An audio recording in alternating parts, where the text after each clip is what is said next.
বাংলাদেশের এমন কোনো জায়গায় নাই যেই জায়গায় এই পুলিশি ব্যবস্থা ধ্বংস করা হয়নি। এমন কোনো জায়গা নাই। একজন ভালো সন্তান পুলিশ বাহিনীতে যোগ দিবে।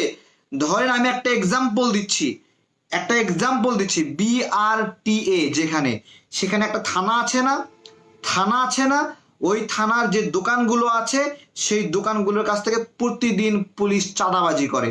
পাসপোর্ট অফিস আছে, যে দোকানগুলো আছে প্রতিদিন উচ্চ হারে চাঁদাবাজি করে। ধরেন আপনি একজন ভালো সন্তান, আপনি পুলিশ বাহিনীতে নিয়োগ পেয়েছেন, আপনার পোস্টিং হয়েছে আগারগাঁও থানায়, অথবা BRTA যে থানায় রয়েছে সেই থানায় পোস্টিং হয়েছে। আপনি একজন ভালো সন্তান, আপনি ঘুষ খান না, চাঁদাবাজি করেন না। আপনি কি ইচ্ছা করলেই পাসপোর্ট অফিসের সামনে যে চাঁদাবাজি করে, BRTA এর সামনে যে পুলিশ চাঁদাবাজি করে, আপনি সেই থানার একজন কর্মকর্তা, OC বা SI, আপনি কি ইচ্ছা করলে সেটা বন্ধ করতে পারবেন? স্পষ্টভাবে আমাকে বলেন, আপনি কি ইচ্ছা করলে সেটা বন্ধ করতে পারবেন? আপনি পারবেন না। কেন পারবেন না? আপনি এই জন্য পারবেন না যে অসংখ্য চোর বাটপার এখানে পুলিশ আমাদের থানাগুলোতে অবস্থান করছে। তারা এই সমাজকে নিয়মিত হারে শোষণ করছে। প্রত্যেকটা আমি যে কথাগুলো এখন বলছি, ঠিক এই সময়ে অসংখ্য থানায় সালিশ বসিয়ে টাকার বিনিময়ে গ্রেপ্তার বাণিজ্য চলেছে। অসংখ্য মানুষকে অন্যায়ভাবে আটক করে রেখেছে, এবং কথা ছিল 24 ঘন্টার মধ্যে আদালতে দিতে হবে। সে আদালতেও দেয় না, 3 দিন 2 দিন 4 দিন করে থানায় আটকায় রাখে। বেটা, তোকে কে আইন দিয়েছে? চট্টগ্রামে 3 দিন না কয়দিন ধরে 2 ভাইকে আটকে রেখেছে, ছাড়ে না, তারপরে ছেড়েছে। 3 দিন ধরে আটকে রাখার অধিকার তোকে কে দিয়েছে? বোমা বিস্ফোরণের ঘটনায় একটা ছেলেকে তোরা আটকে রেখেছিলিস 2 দিন পরে বোমা বিস্ফোরণ ঘটিয়েছে। বোমা বিস্ফোরণ মামলায় গ্রেপ্তার দেখিয়েছে 2 দিন আগে যেই ছেলেকে ধরিয়ে নিয়ে আসলি তোরা থানায়, সেই ছেলে কিভাবে বোমা বিস্ফোরণের ঘটনায় জড়িত হয়? আজব ভয়ঙ্কর একটা পুলিশ বাহিনী আমাদের এখানে গড়ে উঠেছে, যেই পুলিশ বাহিনী একজন মেজরকে হত্যা করতেই পারে। আমার সবচেয়ে দুঃখের বিষয়, এই যে ধর্ষণের সঙ্গে জড়িত পুলিশ, এই যে ইয়াবা দিয়ে ফাঁসিয়ে দেওয়ার জন্য জড়িত যে পুলিশ, এই যে মিথ্যা মামলায় জড়িয়ে দেওয়া যে পুলিশ, এই যে আটক বাণিজ্য করে যে পুলিশ, এই যে গ্রেপ্তার বাণিজ্য করে পুলিশ, এই পুলিশকে নিয়ন্ত্রণ করার জন্য এখন পর্যন্ত কি কি আইন পাশ করা হয়েছে? একজন পুলিশ ধর্ষণ করলে তাকে পুলিশ লাইনে ফেরত নেওয়া হয়, একজন পুলিশ খুন করলে পুলিশ লাইনে ফেরত নেওয়া হয়। কক্সবাজারে রামুতে যেখানে হত্যা করেছে মেজরকে, সেখানে তাদেরকে আপনার ব্যাক করা হয়েছে, থানা থেকে ব্যাক করা হয়েছে। কিসের জন্য ব্যাক করা হয়েছে? কেন এখনো তাদেরকে গ্রেপ্তার দেখানো হলো না? আমি জানতে চাই, গ্রেপ্তার দেখানো হলো না কেন? পুলিশ লাইনে ফেরত নেওয়া, দায়িত্ব হতে অব্যাহত দেওয়া, অথবা বরখাস্ত করা কোনো শাস্তি হতে পারে না। একজন পুলিশ আইন শৃঙ্খলা নিয়ন্ত্রণের দায়িত্বে ছিল, সেই পুলিশ আইন শৃঙ্খলা নিয়ন্ত্রণ না করে, আইন শৃঙ্খলা রক্ষা না করে নিজেই গ্রেপ্তার বাণিজ্য করছে। একজন সাধারণ নিরপরাধ মানুষকে গ্রেপ্তার করে টাকা দিয়ে তাদেরকে ছেড়ে দিচ্ছে। আমার একজন চাচা বই ব্যবসা করত, সেই বই ব্যবসা চাচাকে গ্রেপ্তার করে মামলা দিয়েছিল কোনো কারণ ছাড়া। এরপরে আমার যে চাচি আছে, খালি যায় আর আসে, আমার নিজের চাচা না, যায় আর আসে। যাওয়ার সময় 4 প্যাকেট ব্যানসন গোল্ড লিফ সিগারেট নিয়ে যায়। আমি বললাম সিগারেট কেন নিন? বলে যখন কথা বলে তখন বিড়ি সিগারেট এগুলো খাওয়াইতে হয়, না হলে মাথা নাকি ঠিক থাকে না। শেষে সেই মামলা ঢিসমিস করেছে, মানে যে মামলা দিয়েছিল সেই মামলা নাকি ফেলে দিয়ে আমার চাচাকে ছেড়ে দিয়েছে। পুলিশ মামলা পুড়ে দেওয়ার কে? পুলিশ মামলা ঢিসমিস করার কে?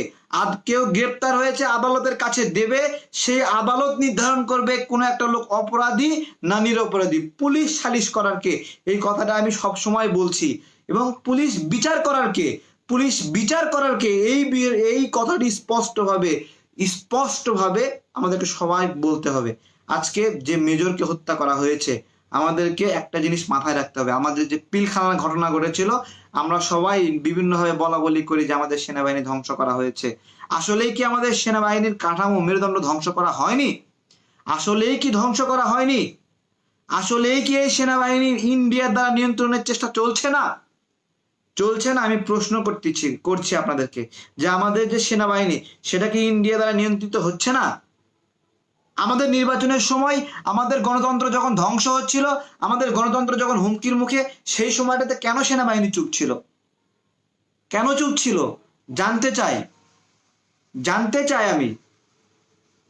আমরা আপনাদেরকে বসে বসে, আমাদের কোনো যুদ্ধ নাই, বিগ্রহ নাই, আমাদের কোনো যুদ্ধ বিগ্রহ নাই, আমাদের সীমান্তে যুদ্ধ হয় না, সীমান্তে যুদ্ধ হয় না, আমাদের আমাদের দেশের মানুষকে মারা হচ্ছে সীমান্তে, তারপরেও যুদ্ধ হয় না। তাহলে এই যে যুদ্ধ হয় না, বিগ্রহ হয় না, আমরা সেনাবাহিনীকে কিসের জন্য রেখেছি? কিসের জন্য রেখেছি? মাসের পরে মাস, বছরের পরে বছর, যুগের পরে যুগ সেনাবাহিনীকে কোনো কাজ ছাড়া শুধু এক্সারসাইজ করে, ব্যায়াম করে, জিম করে, এক্সারসাইজ করে, মাঠে ফুটবল খেলে, জিম করে, হ্যাঁ হ্যাঁ, ঘাস কাটে, এই জন্য সেনাবাহিনী রাখা হয়েছে? এই জন্য আমরা ভ্যাট ট্যাক্স দেই? এই জন্য তো আমরা ভ্যাট ট্যাক্স দেই না, এই জন্য তো আমরা ভ্যাট ট্যাক্স দিতে পারি না। আমাদের দেশের মানুষ তো এই জন্য ভ্যাট ট্যাক্স দিতে রাজি নয়। এই সেনাবাহিনীকে, এই সেনাবাহিনীকে আমরা দেখতে চাইনি। ঠিক যেই সময়টাতে জনগণের প্রয়োজন, জনগণের প্রয়োজন, শুধু বহিঃশক্তি নয়, বহিঃশক্তি যারা আক্রমণ হবে সেই আক্রমণ ঠেকানো সেনাবাহিনীর কাজ নয়। এই দেশের গণতন্ত্র যখন ভুলণ্ঠিত হয়েছে, যেই নির্বাচনের সময়, সেই নির্বাচনের সময় সেনাবাহিনী মাঠে ছিল, তারা কেন চুপ ছিল? অসংখ্য জায়গায় মানুষকে অত্যাচার করা হয়েছে, ভোট দিতে গেলে দৌড়ানি দেওয়া হয়েছে, পাশেই পুলিশ ছিল, কিচ্ছু করেনি, কিচ্ছু করেনি। এই সেনাবাহিনীর এই বেহাল দশা কেন হয়েছে? আমরা কোনো স্বপ্ন দেখতে পারি আসলে এই সেনাবাহিনী নিয়ে? কে করলো এই অবস্থা? কেন করলো এই অবস্থা? এই ভয়ঙ্কর অবস্থার জন্য দায়ী কে? এই প্রশ্নগুলো আমাদেরকে করতে হবে।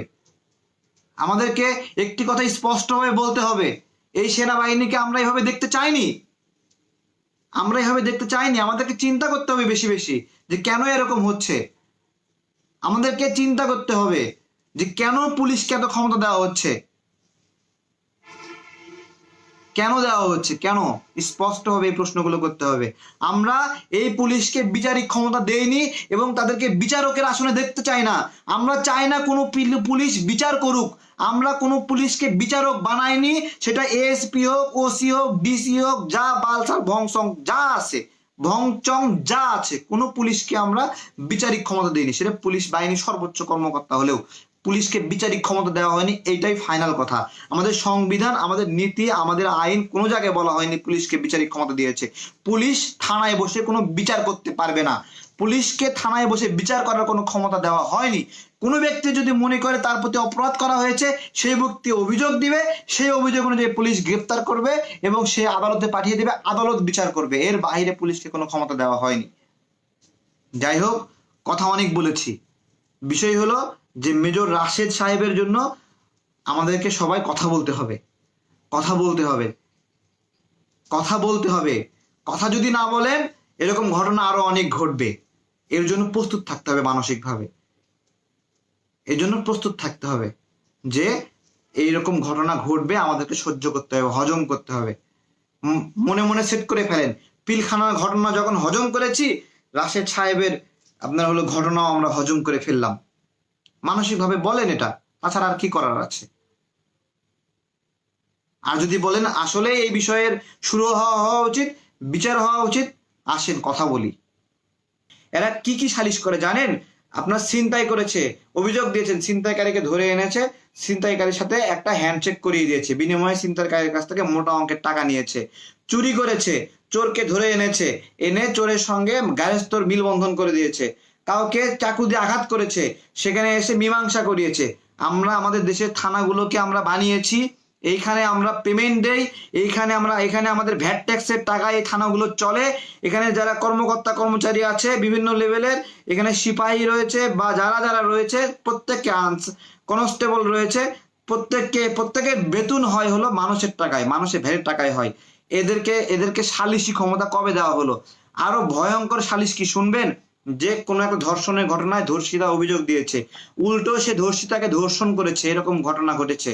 ঠিক আছে, শুধু তাই নয়, একজন ধর্ষণ করেছে, ধর্ষিতা অভিযোগ দিয়েছে, ধর্ষককে ডাইকে আইনা সে ধর্ষিতার সঙ্গে বিয়ে দিয়েছে, ধর্ষিতার সঙ্গে থানায় বসে বিয়ে দিয়েছে। এটা কি ধর্ষককে পুরস্কার দেওয়া হলো না যে আজীবন তুই ধর্ষণ কর? একজন ধর্ষক আমাদের চিন্তা ভাবনাগুলো ঠিক করতে হবে যে একজন ধর্ষক ধর্ষণ করেছে, ধর্ষিতা বিচার হলো থানায় অভিযোগ দিয়েছে, কথা ছিল ধর্ষককে গ্রেপ্তার করবে, আদালতে দেবে, আদালত বিচার করবে। সেটা হলো এইখানে আমার কথা হলো ধর্ষকের সঙ্গে ধর্ষিতার মীমাংসা কেন করে দিল?